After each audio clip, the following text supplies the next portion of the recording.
Impeccable. Bonjour à tous, merci pour l'aide technologique. Un plaisir de me retrouver ici pour ce forum qui certainement a du succès puisqu'il se répète d'année en année. Je suis confronté à un défi majeur, c'est que pour un sujet comme celui-ci, normalement j'aurais prévu un cours de 30 ou 60 heures. Et là, j'ai reçu 25 minutes, alors il va se passer quelque chose de tout à fait extraordinaire, c'est que je vais parler très peu, ce qui est, pour ceux qui me connaissent, tout à fait inhabituel. Alors, pour commencer, j'ai décidé de changer le titre, parce qu'il faut toujours faire ça quand on a envie de déstabiliser le public et surtout les organisateurs.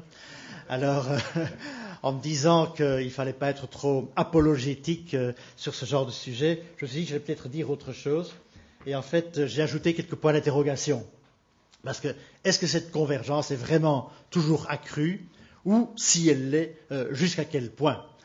Et puis, réellement, je me suis dit que c'est peut-être pas vraiment ça qu'il fallait dire, donc j'ai dit un troisième titre, et le titre c'est réellement convergence et non-convergence dans la société de l'information et les médias. Ce que je voudrais vraiment aborder comme réflexion, c'est pas seulement, comme j'ai dit, répéter sans doute ce que vous savez tous déjà, la convergence a lieu, c'est très bien, mais peut-être plutôt effectivement apporter une petite réflexion sur les pourquoi, les limites de cette convergence, dans quel jeu on joue, en quelque sorte de quoi il s'agit, puisque j'étais le premier conférencier, je pouvais peut-être me permettre de secouer encore un petit peu vos esprits qui ne sont pas encore engourdis, vous êtes en pleine forme, vous avez reçu un café, un croissant, donc vous vous portez très bien. La convergence majeure, fondamentale, dans laquelle nous vivons pour le moment, c'est bien entendu, depuis maintenant, on va dire, presque 20 ans, 15 à 20 ans, une convergence fondamentale entre l'informatique et les télécoms. Et je vais dire, on n'en est pas encore remis, n'est-ce pas? On est encore toujours en train de vivre cette espèce de dysfonctionnement majeur. Je vais être très bref, mais vous savez sans doute tous comme moi que l'informatique et les télécoms ont des origines extraordinairement différentes. D'un côté, c'est récent, c'est moderne, c'est américain. De l'autre côté, c'est vieux, c'est étatique, c'est social. Donc les télécoms et l'informatique sont vraiment l'eau et le feu. Et le mélange des deux est encore aujourd'hui brûlant, je veux dire, et les aspects sociaux, économiques, politiques, éthiques de cette apparition, ce phénomène dont l'Internet est un peu le paradigme, ne sont certainement pas encore maîtrisés d'un point de vue social ou sociétal. Et ça, c'est vraiment les effets encore toujours, je vais dire, violents de cette révolution qui nous a amené à la société de l'information, dont nous arrivons à peine, en ce début du XXIe siècle, à définir la valeur, la réelle teneur. Il est bien clair que nous avons une intégration au niveau des outils, des applications, des services, on va dire surtout sous la forme du téléphone mobile, c'est finalement le principal objet qui est l'image de cette intégration, cette multifonctionnalité, téléphone, agenda, joueur de musique enregistrée, le cas échéant, accès à l'Internet et télévision, bien que ces usages-là soient quand même encore très, très, très, très, très limités si on parle du grand public, de l'usage en général. L'ordinateur portable, bien sûr, est un autre vecteur, surtout depuis qu'on peut le connecter à des Wi-Fi et autres choses de ce genre-là. Et puis vous avez une autre génération, dont j'ai mis 2 exemples, mais ils sont nombreux, la famille des petits objets, genre iPad, BlackBerry, qui sont en fait plus spécialisés en quelque sorte qu'un ordinateur portable, mais qui, par exemple, peuvent également servir de téléphone ou éventuellement d'objets, disons, accessoires, genre organisateurs et des choses pareilles. Donc ça, c'est ce que vous savez tous, sans doute, c'est un petit peu un snapshot, un instantané de la situation présente. Alors nous avons, à mon avis, 2 grandes convergences que j'appellerais secondaires, mais importantes, c'est-à-dire 2 autres formes médiatiques jusque-là très différentes qui sont apparues. Et je reprends toujours le vecteur du téléphone portable comme étant le principal objet, disons en tout cas en nombre d'objets sur Terre, c'est le principal objet télématique que notre société connaît. Et donc d'un côté vous avez la musique enregistrée, avec la norme MP3. J'ai bien dit musique enregistrée, je n'ai pas dit radio, parce qu'on est bien loin d'avoir la radio sur tous les téléphones portables, et même de manière portable, autrement que les transistors des années 50. Si on ne les appelle plus transistors, finalement, la radio mobile portable n'a pratiquement pas changé depuis 50 ans. Elle est dans nos voitures, elle est éventuellement dans nos pique-niques ou elle est dans nos oreilles, mais c'est essentiellement un petit objet analogique en général, du même type que, je dis, il y a un demi-siècle. Donc la musique enregistrée, elle est complètement intégrée dans la société de l'information, elle est numérisée, elle est intégrée sous forme d'objet dans notre téléphone, sous forme de fonctionnalité dans notre téléphone mobile. Mais beaucoup de gens, vous le savez bien, préfèrent avoir encore un petit MP3 dans une autre poche que le téléphone, et pour toutes sortes de raisons, c'est moins cher, c'est plus joli, on a l'habitude, il a une jolie couleur, enfin plein de raisons pour on l'aime bien, ce qui est une raison inarrêtable, on aime bien, donc ça c'est comme ça. Et donc vous avez une étude de cas que je ne ferai pas ici bien sûr, mais que j'aurais faite dans un cours à cette occasion, sur la stratégie de Apple par exemple, qui ayant lancé avec un très très grand succès l'iPod, qui n'avait rien à voir avec un objet multifonctionnel de la société de l'information, qui était juste un lecteur MP3 pour écouter de la musique, comme le Walkman de Sony finalement, ou le Discman pour ceux qui s'en souviennent, elle avait été avant lui. Eh bien Apple, dans un coup de génie dont seul le grand Steve Jobs était capable, a inventé un autre appareil qui commençait par les deux mêmes lettres, un petit i et un grand P, et on l'a appelé l'iPhone, parce que si l'iPod marchait bien, l'iPhone marcherait bien aussi. Erreur, c'était pas si facile, mais enfin, le coup était bien essayé, et ils gagnent quand même pas mal d'argent avec ça, au prix où ils le vendent. Et donc, la stratégie iPod-iPhone est vraiment l'idée de se dire, puisque l'iPod marche bien, vendons un autre truc qui s'appelle à peu près la même chose, mais qui a aussi un téléphone dedans. Ça, ceux qui aiment bien tout avoir dans leur téléphone, hop, ils l'achèteront chez nous plutôt que chez Nokia. Ça, c'est l'idée générale de la stratégie d'Apple. Voilà, en 45 secondes, l'étude de cas que j'aurais pu faire en 14 heures. Alors, l'autre côté, avouez, je me trouve franchement exceptionnel aujourd'hui. L'autre aspect, c'est la photographie. On a évidemment été coller des appareils photographiques dans les téléphones, parce que le chip est suffisamment petit. Bon, donc, en avant, ça coûte pas grand-chose. Le problème, c'est que dans les téléphones, jusqu'à nouvel ordre, il n'y a pas de disque dur. Et rien de tel qu'un disque dur pour stocker quelques centaines de gigabytes, ou de gigaoctets, ou même quelques dizaines. Or, nos mémoires électroniques, RAM et compagnie, ne sont quand même pas encore tellement costaudes que ça. Donc, quand je fais des 5 millions de pixels par photo, et que je suis en vacances au Brésil, et que je fais 300 photos, mon téléphone explose. Et donc, il vaudrait mieux avoir une petite série de petites cartes comme ça en réserve, ou bien le télécharger dans mon ordinateur, mais alors c'est plus intégré, parce que j'ai besoin d'un deuxième appareil, évidemment. Vous voyez, les limites sont très très vite atteintes. Et on ne parle évidemment pas de la vidéo, parce que si je vais mettre un appareil vidéo dans mon téléphone, ça existe évidemment, on vous le vend comme tel. Mais pas question de faire 1 heure de vidéo, le téléphone ne peut absolument pas, au point de vue mémoire, contenir ce genre d'informations. Pour ceux qui sont curieux de la technologie, depuis des années, de nombreuses années, des firmes comme IBM, des firmes NEC, Hitachi, les grands de la technologie mondiale, savent faire des disques durs de la taille de 2 cm de diamètre qui contiennent un gigaoctet d'informations. Donc, si on sait faire ça, ça veut dire qu'on sait mettre un disque dur dans un très petit appareil. Mais il consomme de l'énergie, le disque dur, il y a un petit moteur qui tourne, donc la batterie sera plus vite plate. Vous n'aimez pas que votre batterie est plate dans votre téléphone. Donc vous voyez, ça commence à être les limites des contraintes technologiques. J'arrête de faire court. Donc, on a réellement peu d'intégration de ces outils. Ça existe, ça marche, mais si on veut réellement tirer le jus, comme on dit, eh bien, on se rend compte que la technologie est quand même encore relativement limitée. Mais ça marche bien, ce sont de très beaux exemples de convergence actuelle. On peut en trouver d'autres, bien évidemment. Pour centrer mon discours ou savoir de quoi on parle, j'aime bien parler en termes de marché. Et le marché se fait par les choses qu'on vend et par les gens qui les achètent. Alors il faut avoir quelques chiffres en tête. Il y a 6,5 milliards d'habitants sur Terre, ça c'est pas sur la transparence, mais vous le saviez tous. Il y a 4 milliards de téléphones mobiles à ce jour, ce sont des chiffres très approximatifs, mais j'ai mis des chiffres ronds. Il y a à peu près 2 milliards d'ordinateurs sur Terre. Et bien entendu, comme je viens de dire qu'il y a 6 milliards d'habitants, il ne faut pas vous faire un grand dessin pour vous dire que ça ne veut pas dire que 2 personnes sur 3 ont un téléphone et 1 personne sur 3 ont un ordinateur. Bien évidemment non. Tous ces appareils sont dans l'hémisphère nord, dans les pays riches. Et ça veut dire aussi que les grandes autres régions de la Terre, Chine, Inde, Amérique du Sud, Asie du Sud-Est, pour le moment, je ne parle pas de l'Afrique, ont encore l'occasion d'étendre les marchés de manière significative. Donc on peut arriver, comme dans nos pays, à même plus d'appareils comme ça que de nombre d'habitants. L'Allemagne et la Finlande ont déjà aujourd'hui des taux de pénétration supérieurs à 100%, comme on dit. Il y a 102, 105, 110% de téléphones par habitant dans ces pays. Ça va venir chez nous aussi.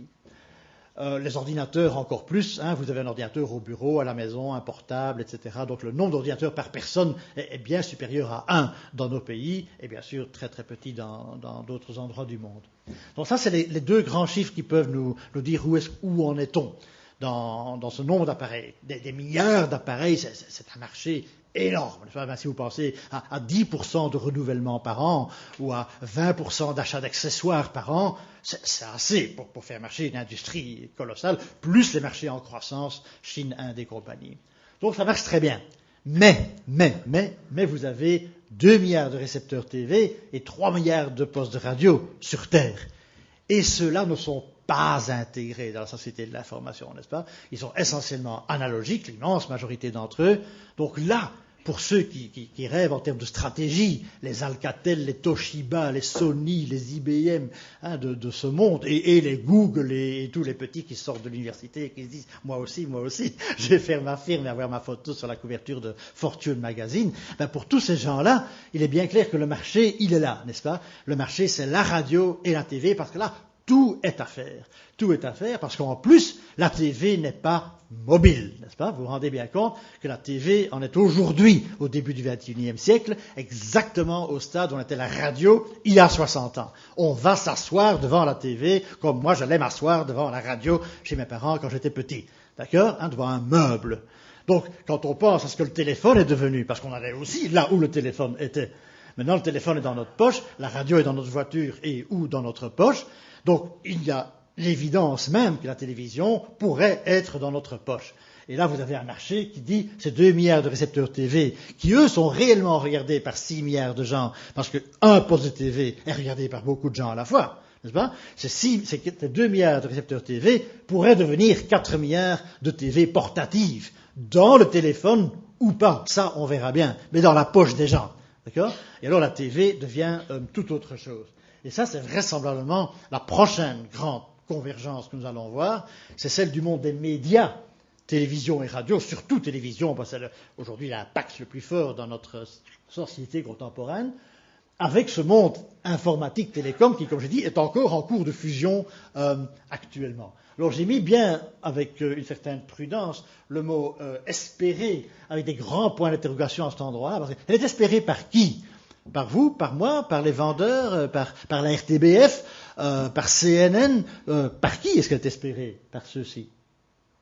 N'est-ce pas? C'est ceux-là qui ont le fric, c'est ceux-là qui font marcher les médias. C'est pas la RTBF, c'est pas non plus RTL, c'est pas non plus Starac, c'est pas non plus la Coupe du Monde de football.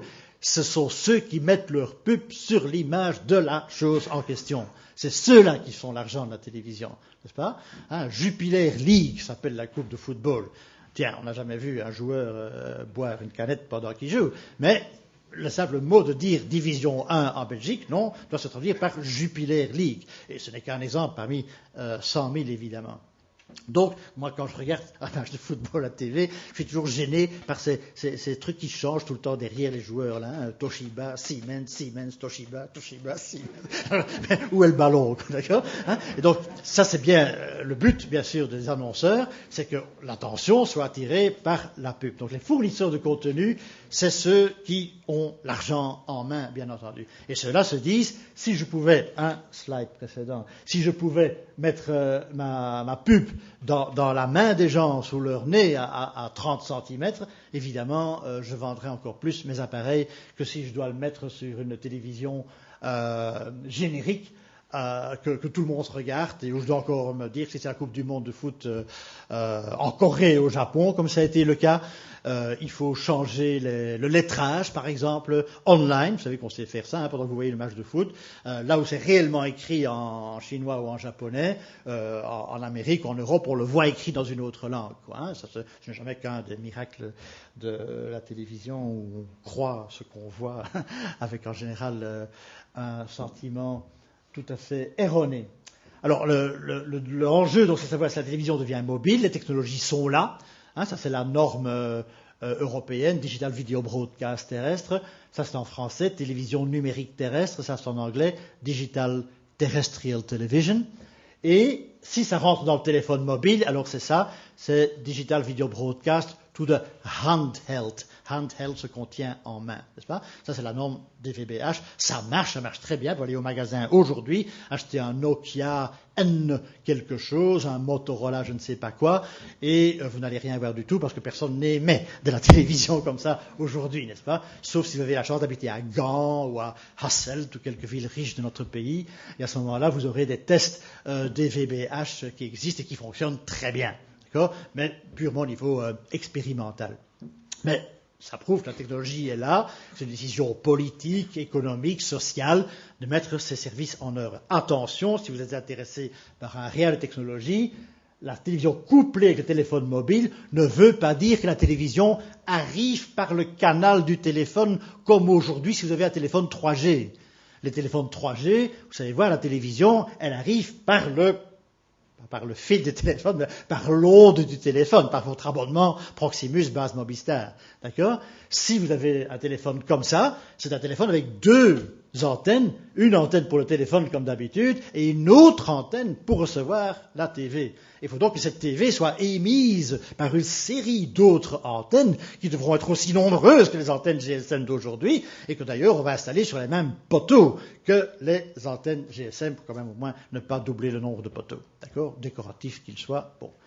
Alors, l'autre aspect qui tue et qui rend fou, c'est évidemment de savoir si cette télévision mobile devient interactive. On a une question de, disons, éthique sociétale vraiment profonde. Ça fait maintenant à peu près 80 ans que le monde entier s'endort devant son poste de télévision, dans un bon fauteuil, avec une petite bière et un paquet de chips. Ok, c'est merveilleux, c'est un élément social, c'est mieux que d'aller au café, boire de l'absinthe et tout ça. Bon, ok, ça va. Ça, c'est la société contemporaine. Maintenant, si on vous donne une télévision dans votre main, que vous endormez, la télévision tombe et elle est cassée. Ça, c'est plus embêtant, d'accord? Donc, il faut mettre les appareils de télévision portables avec un peu de caoutchouc sur les bords. Comme ça, elle ne sera pas cassée quand vous la laissez tomber. Le but de l'annonceur est que vous ne vous endormiez pas, d'accord? Donc, il faut que la télévision devienne relativement interactive. Mais ça, vous connaissez l'interactivité de la télévision, ça s'appelle le zapping. Interagir, c'est changer de poste. Bon, on voit 500 fois la même chose. Bon, peu importe. Alors, le degré d'interactivité a des grands problèmes sociétaux dont je ne parle pas maintenant, mais qui sont tout à fait fondamentaux. Je le résume en un mot. Une immense majorité de gens ne veulent pas que la télévision soit interactive, au sens où un être humain honnête et conscient dirait interactif, n'est-ce pas? C'est-à-dire que je peux interagir, que je peux dire ce que je pense. Mais non, c'est de la merde, d'accord? On va dire ça. Je peux le dire, mais si le type ou à l'autre bout ne l'entend pas, je suis frustré, d'accord? Si vous me dites ici dans la scène, maintenant, monsieur Van Biel, vous êtes un con, oui, je l'entends, et je peux vous répondre, et on a une interaction, d'accord? C'est qu'avec la TV, vous pouvez dire devant votre poste de TV, c'est de la merde, ça change rien, vous êtes à l'autre bout, il n'entend pas, d'accord? Tout est fait pour qu'il n'entende pas, remarquez bien. Et au plus vous êtes grand et puissant, Berlusconi, W. Bush, au plus vous arrangez pour que personne n'entende, que vous n'entendiez pas ce que tous les autres disent. C'est très très très bien prévu pour ça. Hitler faisait la même chose. Ça marche bien depuis très très longtemps, très efficace. Donc l'idée du degré d'interactivité à la TV est une question éthique fondamentale. Vous avez toute la journée pour en débattre.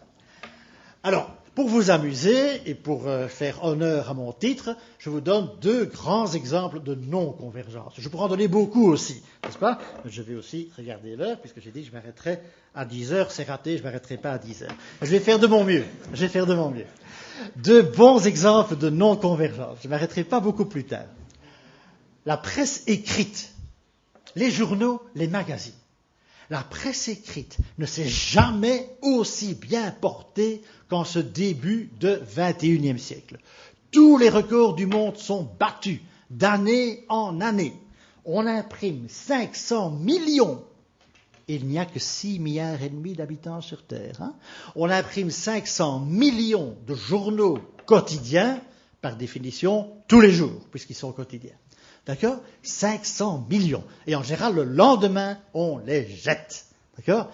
Ça, c'est la société de consommation. Et ça n'existait pas au XXe siècle, et encore moins au XIXe. D'accord?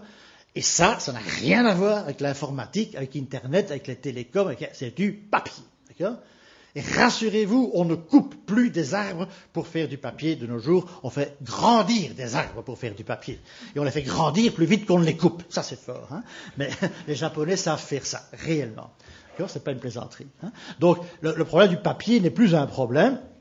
Et on recycle le papier, et ça marche très très bien, donc n'ayez pas peur pour l'écolo, tout va bien, le papier n'est plus un problème écologique de nos jours. C'est fabuleux, n'est-ce pas? Et de voir que non seulement ça existe, mais qu'on n'en a jamais imprimé autant, n'est-ce pas? Si vous regardez aujourd'hui dans une station de métro, une gare, un aéroport, n'importe quelle rue de votre ville préférée, regardez les press shops, n'est-ce pas?